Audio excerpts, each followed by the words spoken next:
자, 오늘도 아주 중요한 이 안보 소식 전해드리겠는데요. 오늘은 이 많은 분들이 다 같이 좋아하실 만한 그런 내용입니다. 오늘은 국내 정치 이슈가 아니기 때문입니다. 자, 중국 관련해서는 다 우리 한마음이죠. 골드만삭스에서 정말 놀라운 분석을 했습니다. 중국의 중앙정부 아니고 지방정부들의 부채가 3경원이랍니다. 3경원. 그런데 지금 이 중국 지방정부가 완전히 지금 이 정신을 못 차리고 올해 벌써 어마어마한 채권을 발행해서 700조 원이나 돌려막기용으로 지금 돌리고 있답니다. 돌려막기 어디 한 군데 탁 걸리면 큰일 나는 거죠. 자, 중국이 완전히 그냥 나락으로 떨어지고 있는 이 팩트 한번 보시겠고요.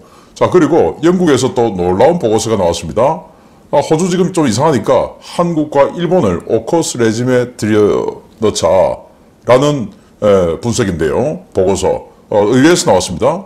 그러니까 이 한국과 일본을 이 오커스에 집어넣어서 중국을 대항한 이런 이 연합 레짐을 만든다면 군사적, 경제적으로 아주 이익이다라는 분석했는데 굉장히 우리에게는 매력적인 제안이죠. 자, 그리고 여러분들도 기다리시는 우크라이나 상황인데요. 우크라이나가 계속 지금 드론을 러시아 본토 공군기지로 날려보내서 타격을 하고 있죠. 때린데 또 때렸는데 그저께 대형 수송기 6대, 폭격기 1대가 파괴된 그 기지를 또 때려버렸습니다. 지금 이 원고를 작성하고 촬영하는 이 시간에 계속 때리고 있는 중입니다. 그래서 아직 전과는 안 나왔는데 긴급하게 여러분께 알려드립니다. 신인균의 국방TV 구독, 알림, 좋아요 눌러주십시오. 미국과 영국, 호주의 대중국 견제용 군사기술협력 레짐인 오커스를 확대해야 한다는 목소리가 각계에서 나오고 있는 가운데 영국 의회에서 오커스에 한국과 일본을 참여시켜야 한다는 보고서가 나와 주목됩니다. 호주 잠수함 사업 리스크가 커지는 지금 원자력 잠수함 조기 전력화의 기회가 될 수 있을 것으로 보입니다. 영국 의회 특별외교위원회가 최신 보고서를 통해 중국을 보다 효과적으로 억제하기 위한 전략으로 한국과 일본을 오커스 레짐에 포함시키는 방안을 제안했습니다. 위원회는 현지 시각 8월 30일 발표한 기울어지는 시야, 통합적 검토와 인도태평양이라는 보고서에서 오커스 군사기술협력 레짐에 한국과 일본을 포함시키자고 제안했습니다. 보고서는 호주에 핵 잠수함을 공급하는 것이 오커스 레짐의 전부가 아니다 라며 사이버, AI 등 첨단 기술 공유와 공동개발이라는 요소 역시 오커스 레짐의 중요한 부분이라고 강조했습니다. 보고서는 이러한 협력이 한국과 일본으로 확장된다면 영국에도 안보 기술적 이익이 될 뿐만 아니라 경제적 이익도 창출될 것이라며 미국, 호주와 협력해 오커스 협정에 한국과 일본을 가입시켜야 한다라고 주장했습니다. 보고서는 오커스 레짐이 원자력 잠수함, 대잠전 기술, 양자 분야 기술, 인공지능과 자율무기 체계, 사이버전, 극초음속 미사일, 전자전, 국방혁신과 정보 공유 등 핵심 국방 기술을 공동 개발하는 것을 골자로 하고 있다며 여기에 한국과 일본의 참여가 필요하다고 강력하게 제안했습니다. 엘리자 키언스 영국 하원 외교위원장은 이번 보고서에 대해 인도태평양에서 영국이 협력을 강화함으로써 중국의 경제적, 정치적 팽창을 완화하고 인도태평양 국가들에게 민주적 대안을 제시할 수 있을 것이라고 강조했는데요. 미국과 영국 정치권에서 제기되는 오커스 확대 추진 분위기를 잘 활용해 원자력 잠수함 조기 전력화의 기회로 삼는 지혜가 필요해 보입니다.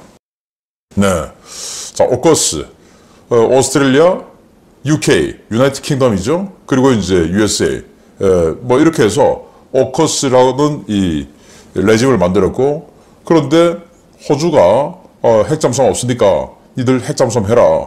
이제 이렇게 해서 오커스 레짐을 만들었는데 여기다가 영국 의회에서 특별 보고서가 나왔어요. 일본, 한국, 일본 넣자라는 겁니다. 왜? 호주에게 원자력 잠수함을 제공해주는 이게 오커스의 전부가 아니다.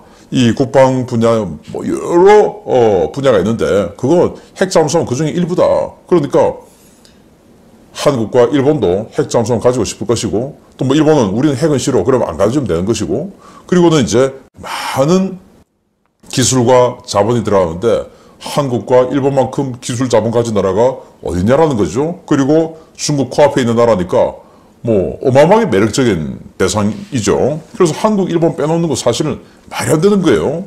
그래서 만약에 우리가 여기에 들어간다면 영국의 아스티드급 공기역 원잠 이거를 4세대 버전을 개발하는데 지금 오커스 레짐에서 호주를 집어넣고 호주가 개발비 좀 되고 뭐 이렇게 하는 거 아니겠습니까?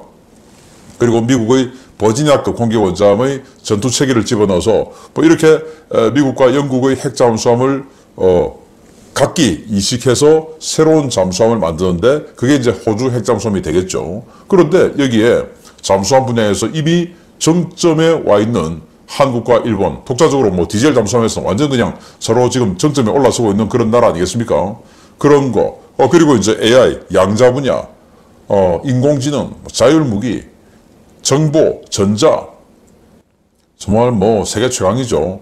그런 한국과 일본을 집어넣는 것은 영국에게 군사적, 경제적 모두 이익을 줄 수 있다라는 영국 의회 특별 보고서가 나왔기 때문에 정말 이제 분위기가 좀 잡혀가는 것 같습니다. 그래서 오커스 레짐에 들어가서 우리는 중국에 대해서 전쟁을 할 생각은 없지만 규칙에 입각한 국제질서라는 것은 동의한다. 그게 바로 오커스 레짐 아닙니까?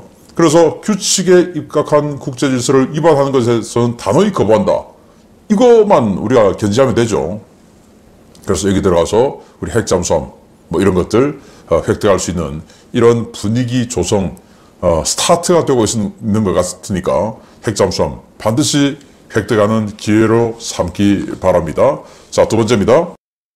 우크라이나가 지난 8월 30일 러시아 서북부 프스코프 공군기지를 공격해 최소 4대의 대형 수송기와 1대의 폭격기가 파괴된 역대급 전과를 올린 데 이어 9월 1일 새벽에 해당 기지를 또 때리고 있다는 소식입니다. 이제는 러시아가 미사일이 떨어진 모양입니다. 우크라이나군이 다량의 드론을 이용해 러시아 북서부 프스코프 공군기지를 또 공격하고 있으며 러시아군이 대량의 대공포를 동원해 이를 저지하고 있다고 현지 워싱턴 소식통들이 9월 1일 리포트했습니다. 공격은 8월 31일 야간부터 9월 1일 새벽까지 연속적으로 진행됐는데요. 현지 주민들은 한밤중에 대공포 부대가 하늘에 엄청난 양의 대공포탄을 퍼붓고 있다며 촬영 영상들을 SNS에 게재하고 있습니다. 문제는 러시아가 엄청난 대공포 세례를 퍼부었음에도 불구하고 현재까지 격추가 확인된 드론의 숫자는 단 1대에 불과하다는 것인데요. 현지 주민들은 이번 드론 공습이 지난 8월 30일 1차 공습 때 파괴하지 못한 항공기들을 노린 것으로 보인다고 전했습니다. 지난 8월 30일 1차 공습 당시 우크라이나는 20여 대의 드론을 동원해 6대의 항공기를 타격했고 이 중 4대가 완파되고 2대가 대파되는 피해를 입혔는데요. 파손된 항공기 중에는 해당 기지에 임시 전개한 투플레프 22 M3 백파이어 폭격기도 있었던 것으로 전해지고 있습니다. 러시아 주민들은 우크라이나 국경에서 700km 이상 떨어진 프스코프 기지가 연이어 공습을 받고 있는 것에 분노하며 러시아 방공부대는 도대체 어디서 뭘 하고 있느냐라고 성토하고 있습니다. 실제로 국경선 일대에 배치된 러시아의 방공 시스템 대부분은 최근 며칠간 계속된 러시아 본토 드론 공격을 거의 탐지하지 못했는데요. 집중 공습을 받아 망신을 당한 것을 또 얻어맞는 러시아. 도대체 방공망이 얼마나 취약한 것인지 모르겠습니다. 네, 여기 지금 또 이렇게 화염이 치솟고 있어요. 프스코프. 그러니까 모스크바 인근이 아니고 발트 상국, 그러니까 에스토니아 인근에 있는 이 전진 공군기지예요. 그런데 여기는 우크라이나 국경에서 무려 700km가량 떨어져 있죠. 700km를 드론이, 저속 드론이 날아가려 하면 최소 6시간 정도는 아주 힘겹게 날아가야 되는데 그 6시간을 수많은 드론이 날아가는데 방공무기들, 레이더들이 탐지하지 못했다. 그래서 지금 이 현재 프스코프 기지에서 발사되는 대공포 예강탄 사진인데요. 이 사진만 보시지 말고 동영상 한 2개 이어서 보시겠습니다.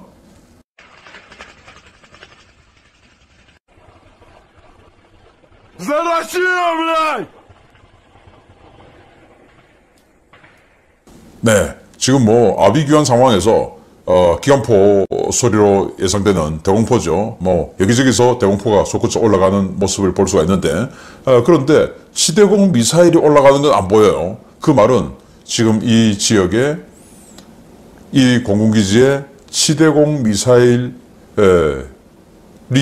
다 떨어졌다. 이거 아니겠습니까? 없으니까 미사일 안 올라가죠. 그러니까 이 정도로 지금 러시아가 완전히 소진된 상황이고 지난 8월 30일 첫 번째 공격에서 20여 대의 드론을 날려서 이 기지에 주둔하고 있는 일류신 76 대형 수송기들을 파괴했습니다. 그 중에 4대는 완파하고 2대는 대파했는데 그 중에 한 대가 여기에 임시 전개를 한 백파이어 폭격기였다.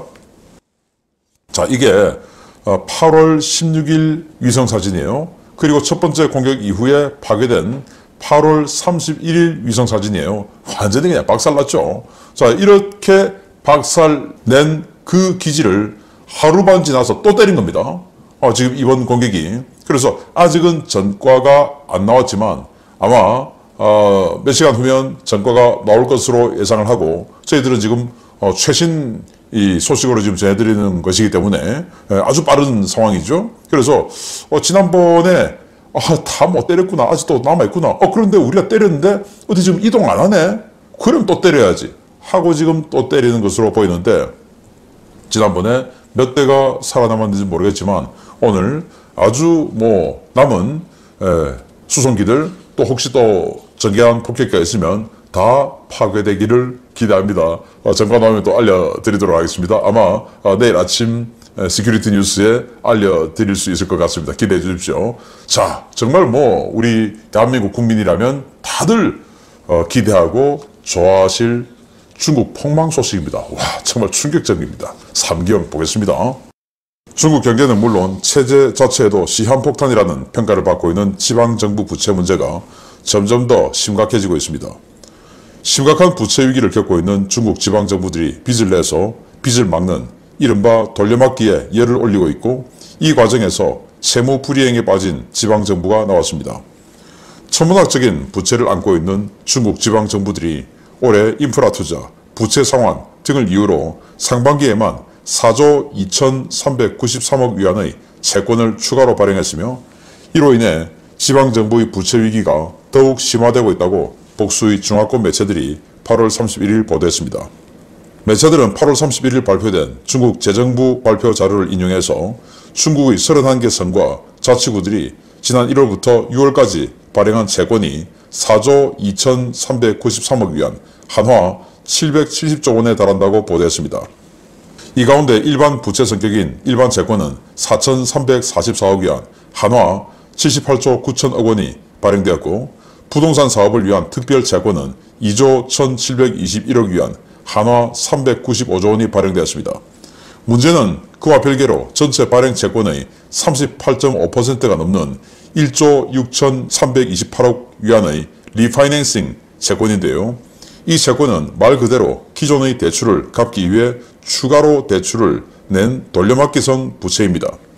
이런 가운데 지난 8월 30일 중국은행은 상반기 실적 보고서를 내고 일부 지방정부의 자금 조달용 특수목적법인인 LGFV에서 디폴트가 발생해 자산의 질이 악화됐다고 발표해 파장이 일고 있습니다. 지방정부가 부동산 사업을 위해 설립한 LGFV는 지방정부 소유의 특수법인인데요. 미국 골드만삭스는 지방정부의 공식 대차 대조표에 잡히지 않는 LGFV의 숨겨진 부채까지 포함할 경우 중국 지방정부 총부채는 23조 달러, 한화 3경 원에 달할 것이라고 우려했습니다. 이와 관련해 중국 부동산 시장의 위기를 오래전부터 예견하고 연구해온 하버드대학교 케네스 로거프 경제학과 교수는 2008년 미국, 2010년 유럽을 집어삼킨 부채 슈퍼사이클이 중국을 강타하기 시작했다라며 중국 정부는 부동산 개발로 경기를 부양하는 성장 모델을 포기해야 한다. 새로운 성장 동력을 찾는 것도 어렵기 때문에 고속 성장은 불가능하며 성장 둔화로 중국 내 불만이 커지면 그 불만을 돌리기 위해 대만 침공이라는 모험에 나설 것이다 라고 경고했습니다. 문제는 로커프 교수는 위기분석 분야의 천재 경제학자로 불릴 만큼 경제위기를 예측하는데 타의 추종을 불하는 전문성을 가진 학자라는 점인데요. 로커프 교수의 경고대로 위기에 몰린 중국이 3차 세계대전의 버튼을 누를지도 모른다는 우려가 커지고 있습니다. 와, 지방정부, 중앙정부 아니고 지방정부가 올 상반기에 우리 한국 돈 770조 원의 채권을 발행했다라는 겁니다. 빚을 냈다라는 말이 되겠죠. 그런데 그 중에서 78조 9천억 원이 그냥 뭐 일반적인 어떤 그 지방 통치 행위를 하기 위한 그런 돈을 마련하기 위한 채권이었고, 정말 놀랍게도 이 한화 395조 원이 부동산 기업들을 도와주기 위해서 또 부동산 사업을 계속 하기 위해서 발행한 채권이라는 거예요. 자, 그러면 이것도 사실은 돌려막기죠. 왜? 지금 부동산 분양도 안 되고 아무것도 안 되는데 그 회사 망하지 않게 하기 위해서 395조 원을 부동산 개발용으로 발행을 했고, 그리고 또 한화 296조 원어치의 채권을 발행해서, 이건 지금 빚이 있으니까 그 빚을 상환이 되어 왔으니까 상환하려면 돈이 없잖아요. 그래서 돌려막기 하기 위해서 한화 296조 원어치의 채권을 발행했다. 이게 상반기 발행 채권의 38.5%다. 문제는 이 돌려막기가 38.5%가 순수 돌려막기인데, 그러면 부동산 회사에 지금 망하고 있는 부동산 회사에 링거 꽂아주고 있는 이 395조 원은 이건 돌려막기 아니냐? 이거는 그냥 링거 비용이죠. 그러니까 망하고 있는 부동산 이 분야에 지금 이 770조 원의 빚을 내서 90%가 부동산용으로 들어가고 있다. 그 중에서 38.5%는 아무 생산성 없이 빚 돌려막기로 쓰고 있다. 이 정부가 망하겠습니까? 정말 놀랍죠. 자, 그런데 더욱 놀라운 것은 이 케네스 로거프 하버드대 경제학과 교수인데, 뭐 이런 사람들 포함해서 골드만삭스에서 자, 이 다 조사해봤더니 중국의 LGFV, 그러니까 부동산 개발을 위한 특수목적 법인이 있는데, 이를테면 우리나라 같으면 성남의 뜰 같은 거죠.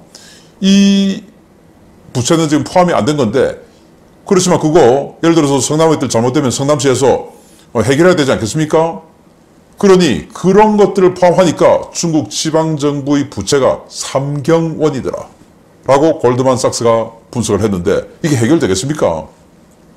안 되겠죠. 그래서 이 경제위기 관련한 최고 전문가라고 할 수 있는 이 로커프 교수가 이렇기 때문에 중국이 이 성장 동력이 막힌 것을 다른 곳으로, 그 불만을 다른 곳으로 해결하기 위해서 전쟁이라는 결심을 할 수가 있다. 그게 바로 대만 침공이다 라고 이야기를 했는데, 그건 뭐 저희들도 또 저뿐만 아니고 누구든지 다 이야기했던 것을 권위 있는 사람이 한 번 더 확인해 준 거죠. 자, 이 교수의 말에 따르면 건설과 부동산이 중국 경제 성장에 차지하는 비중이 32%에 달했다는 겁니다. 오직 부동산, 건설 이거 가지고 32%의 경제 발전, 이 효과를 누려왔는데 32%가 지금 망하게 된 상태죠. 그리고 나머지 제조업이나 이런 것들이 있는데 그 제조업들 지금 디커플링 해서 빠져나가게 되죠. 그럼 중국 어떻게 되겠습니까? 디커플링 해서 빠져나가고 뭐 이렇게 되니까 이걸 더욱더 숫자를, 우리는 그래도 경제가 성장하고 있어 라고 하는 지표를 만들기 위해서 중국 정부는 더 많은 돈을 발행하는데, 이게 지금 경기가 좋으면, 부동산 경기가 좋으면 그게 시장으로 확확 들어가서 올라가겠죠. 그런데 지금 아무도 부동산을 사려 하지 않는다라는 겁니다. 사면 망하는데 왜 사겠습니까? 그래서 이런 것들을 해결하기 위해서 전쟁이 벌어질 가능성이 있다라는 건데, 정말 우리나라 대비해야 되겠고, 중국에 진출해 있는 우리 기업들 하루빨리 한국으로 돌아오든지 아니면 베트남, 인도네시아, 방글라데시, 인도 이런 곳으로 제3의 지역으로 빨리 옮기시기를 바랍니다. 제일 좋은 건 우리나라 들어오는 거죠. 3경원. 이야, 엄청납니다. 마치겠습니다. 감사합니다.